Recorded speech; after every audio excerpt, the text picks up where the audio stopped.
Hello all. So, in this module we will be dealing with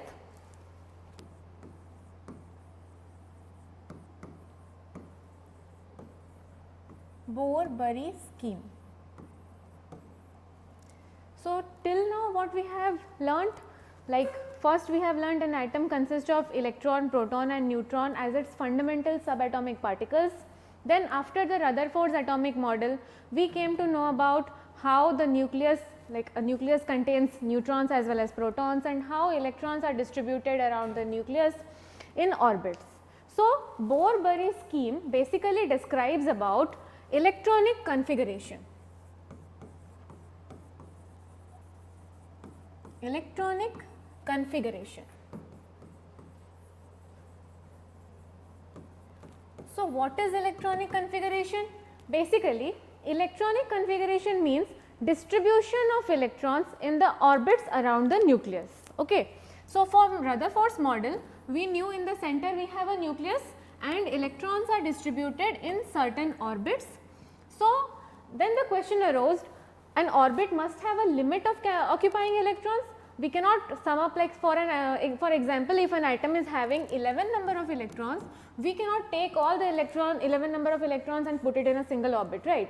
So, for that we need to distribute electrons in different orbits. So, the distribution of electrons in various orbits, distribution of electrons in various orbits around the nucleus.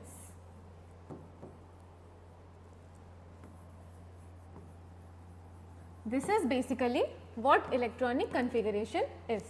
So, Bohr-Bury scheme gives us a set of postulates or set of laws which help us in filling up or writing the electronic configuration, showing the distribution of electrons in the various orbits around the nucleus. So, the first postulate which Bohr-Bury scheme gave was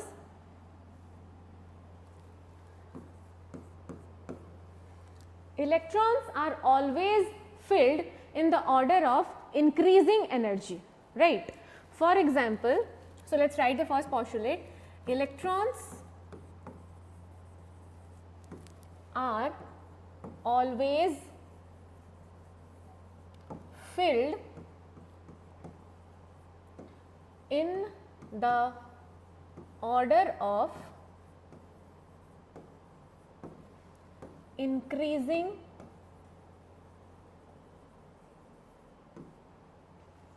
energy,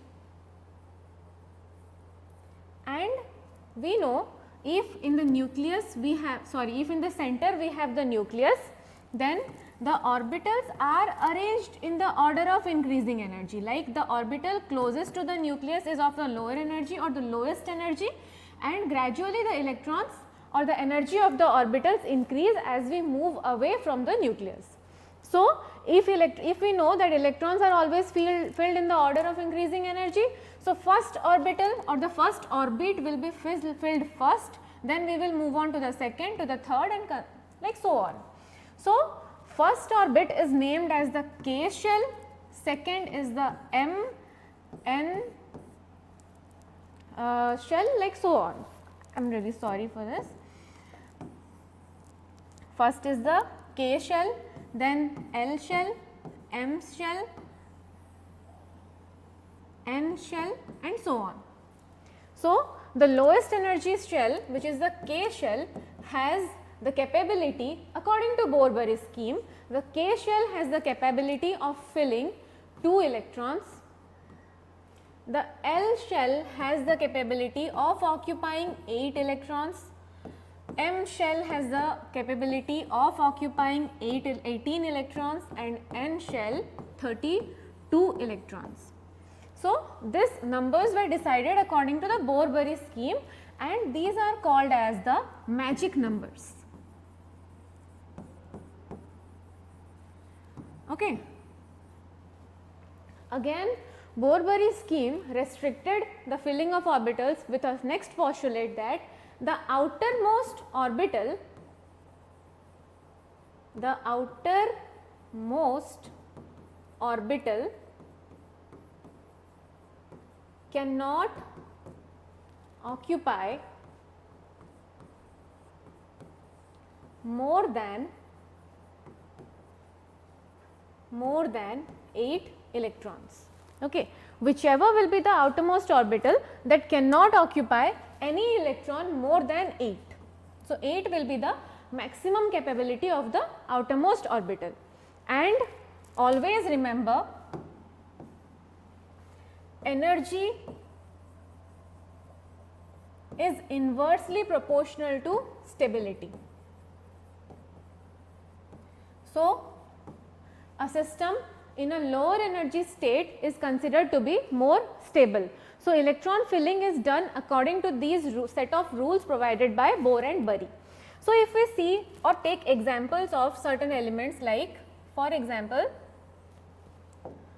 same number 1, sodium, its atomic number is 11, and why we are taking atomic number? Because atomic number is only number of electrons. So, if we follow Bohr-Bury scheme and try to write the electronic configuration of sodium, if the total number of electron is 11, I am taking shell as K, L, M, N. So, I have 11 electrons in hand, and what I will do, in the increasing order, I will try to satisfy the need of individual orbitals, and likewise I will distribute electrons in these set of orbitals. For example, I am having 11 electrons. So, K shell has a maximum capacity of occupying 2 electrons, I will give 2 to K. L is having a maximum capacity of occupying 8 electrons, so I will distribute that to L. After these distribution, how many electrons are remaining with me? I was having initially 11 electrons, I gave 2 to K, 8 to L. So, total number of electrons gone is 10. Now, I have only 1 electron. So, although M, that was supposed to be the outermost orbital, that had a capability of occupying 8 electrons, but I am left with only 1 electron. So, the configuration of M will be 1. So, if you are asked to write the electronic configuration for sodium, its configuration will be 2, 8, 1, and this is in the increasing order of energy. Now, for example, if I take again calcium, its atomic number 20, third potassium, atomic number 19. So, in the K shell, calcium again, K is having the same tendency of occupying 2 electrons, L is having 8. Now, after that, how many electrons are left? 10 electrons, M I will give 8. After that, I am left with only 2 electrons, that will be given to N. So, the configuration becomes 2, 8, 8, 2. In case of potassium, K is having 2, so I gave K 2, L is having 8. After giving 2 and 8 to K and L, I am left with 9 more electrons. So, 8 goes to M and 1 again to N. So, these are certain ways which by which I am writing the electronic configuration of various elements. You can also try writing, and you can pick up any element from the periodic table and try writing the electronic configuration by your own. Next, we will move on to, when we came to know about the distribution of electrons, the presence of protons and neutrons in the center, then there are certain concepts that follows this. These are presence of isotopes, isobars and isotones. So, for now you are well aware of atomic number and mass number, I assume. So, considering that in mind, what are isotopes?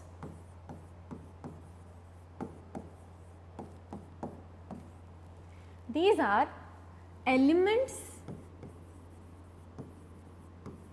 or I can say atoms, having same atomic number but different mass number. Okay. So, isotopes are elements having same atomic number but different mass number. For example, if I consider hydrogen as the element, its atomic number is 1, and for the normal hydrogen which we are observing in our daily life, hydrogen has a configuration of 1, atomic number 1 and mass number 1.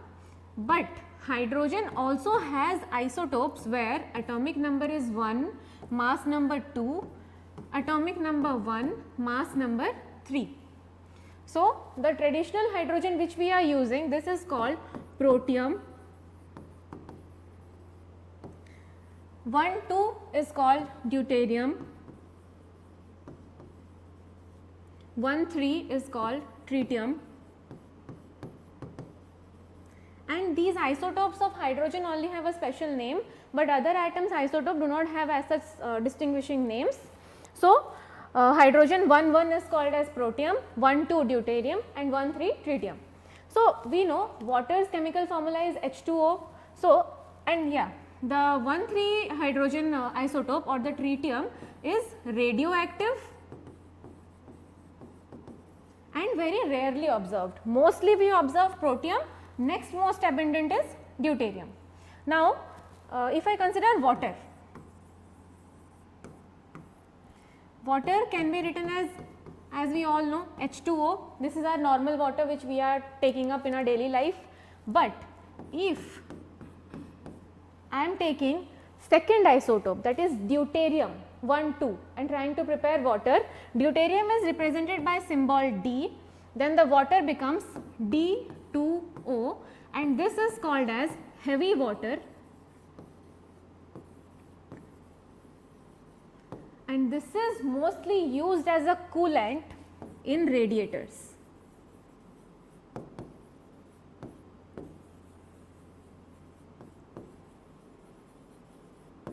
Due to its high specific heat capacity, it is used as a coolant in radiators. Okay. So, next is another observable isotope is that of chlorine.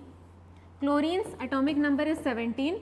Chlorine has two isotopes, chlorine 35 and chlorine 37. So, chlorine has two isotopes, one is chlorine 1735 and another one is chlorine 1737, and these two isotopes do not have any distinguishing name as that of hydrogen, and I have explained it earlier. So, next what we observe from here is isotopes are the element having same atomic number. Same atomic number means their number of proton as well as number of electron is same, but the only thing that will be different is the number of neutrons present in them. Okay. So, the next is isobar. So, in isotope we were having same atomic number, different mass number. Here what you are seeing, the elements or the atoms having different atomic number,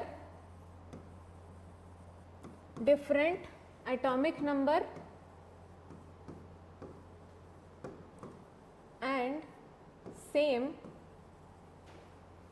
mass number.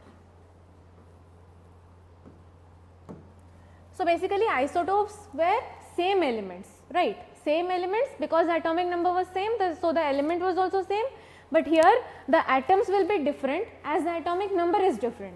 So, for example, if we consider or if we have a closer look at our periodic table, we have an element called argon, its atomic number 18, mass number 40, potassium atomic number 19, mass number 40, calcium atomic number 20 and mass number 40.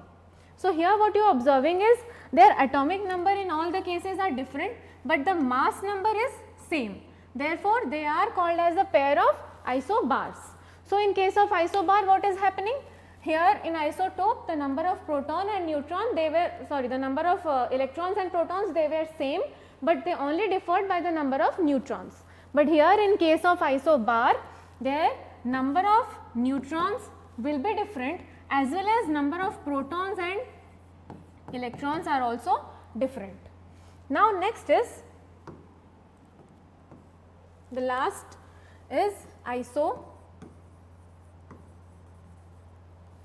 sorry.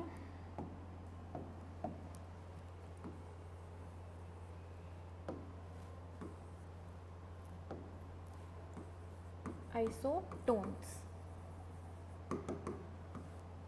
So isotones are basically atoms having different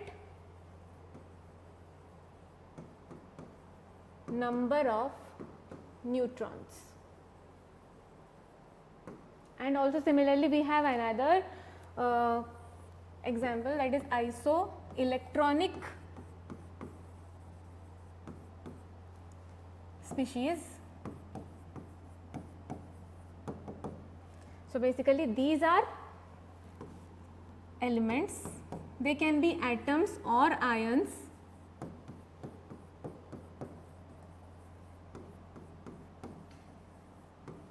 having